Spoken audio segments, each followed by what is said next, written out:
Conhecida, que ela fala sobre repressão. Rubem Alves tem um livro chamado sobre religião e repressão, sobre repressão sexual. Então, porque a repressão sexual, que nós vamos ver como é que ela se dá, ela também pode causar terríveis problemas na sexualidade de jovens, de casais, que procuram, inclusive, terapia porque não conseguem, foram tão reprimidos, ouviram tanto dizer que sexo é pecado, sexo é sujo, sexo é isso, sexo é aquilo, que quando casaram não conseguiram se entregar sexualmente ao seu parceiro, à sua parceira, não conseguiram, pessoas que nunca viram seu corpo inteiro no espelho, pessoas que não sabem quais são as partes do seu corpo, quais são as partes dos seus órgãos, que não sabem quais são as suas zonas erógenas, tudo isso por causa da repressão sexual e do silêncio. Michel Foucault, que é um filósofo que fala muito, ele tem 3 livros interessantíssimos, ele tem vários, mas os 3 que eu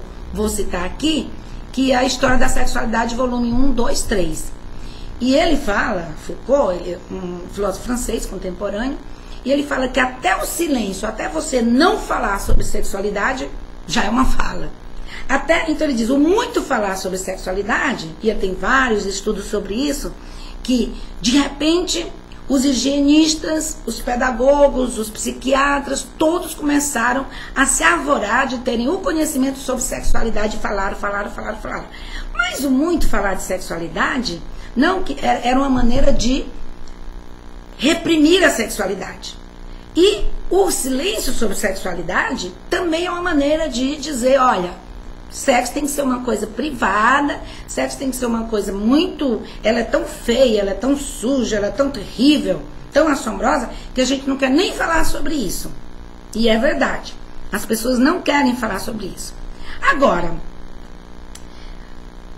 como é que surgiu, de onde é que surgiu essa ideia de que tudo que vem do corpo é ruim e o que vem do espírito é bom? Porque veja bem qual é o conflito de uma pessoa que começa a seguir uma determinada religião. Não é? Quando eu falo do monoteísmo, eu falo do judaísmo, eu falo do islamismo, o monoteísmo é uma religião que adora um só Deus, e eu falo da igreja católica e o judaísmo que deu origem, né, ao cristianismo. Na verdade, o judaísmo, a Bíblia Sagrada tem tanto o Antigo Testamento que fala de toda a história do judaísmo, como o Novo Testamento que fala do advento de Jesus sobre a terra, que não é aceito pelos judeus. Agora, essas religiões monoteístas têm uma influência de uma filosofia, de 2 filosofias, do maniqueísmo, que diz o seguinte, o bem e o mal, tudo que vem do corpo é bom.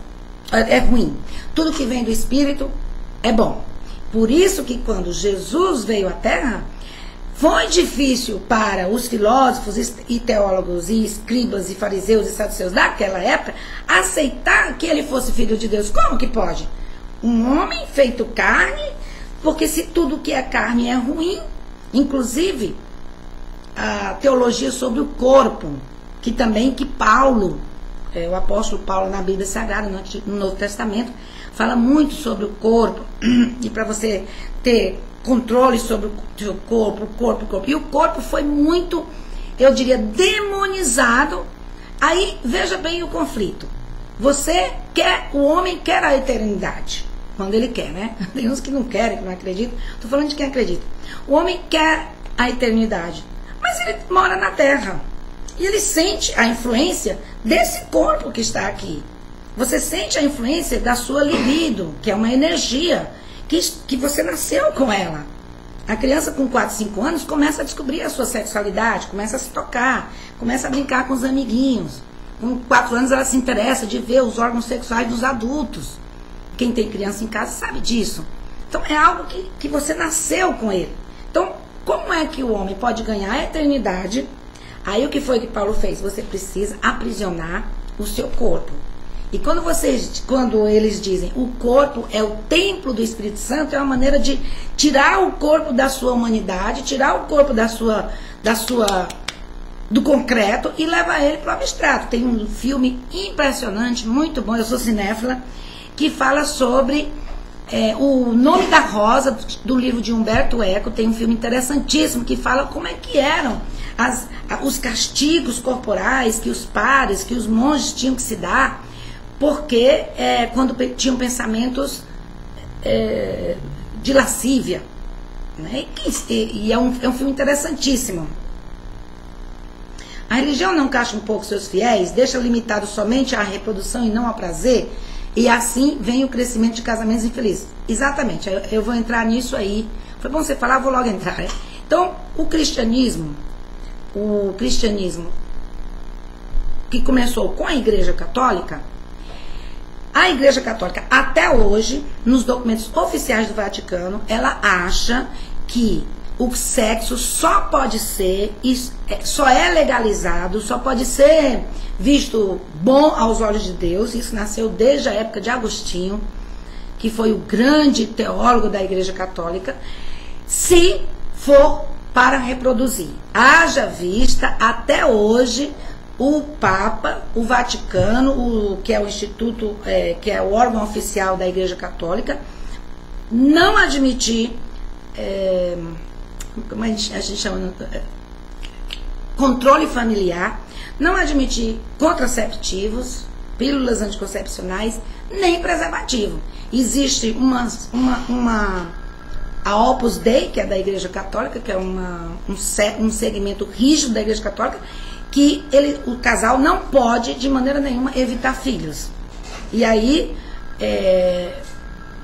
eu não sei, acho que não sei, o Brasil não sei se tem esse controle familiar, etc., mas a Igreja Católica é totalmente contra o controle da natalidade. É contra. Então, por quê? Porque o sexo só pode ser usado para a reprodução.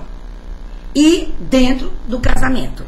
Né? E a diferença, nada que seja para dar prazer é considerado que não é pecaminoso. Você acha que um casal tem que sentar e falar sobre sua vida sexual ou deixar somente para a hora do ato sexual? A Tereza está perguntando. Eu acho que precisa falar, sim, se a sua vida sexual não estiver boa para você ou para ele. E o momento do ato sexual não é o momento adequado de você falar sobre o seu ato, sobre as questões que você tem sobre isso. E eu sempre digo para as mulheres, não de cobrança, porque o homem fica muito irritado quando a mulher vem cobrá-lo de alguma coisa. Mas o homem e a mulher, o casal, deve sim conversar sobre, por exemplo, quais são as suas zonas erógenas, o que é que mais te excita, para que vocês possam... Aí, deixa eu voltar um pouco. Então, a Igreja Católica diz o seguinte, sexo só para reprodução.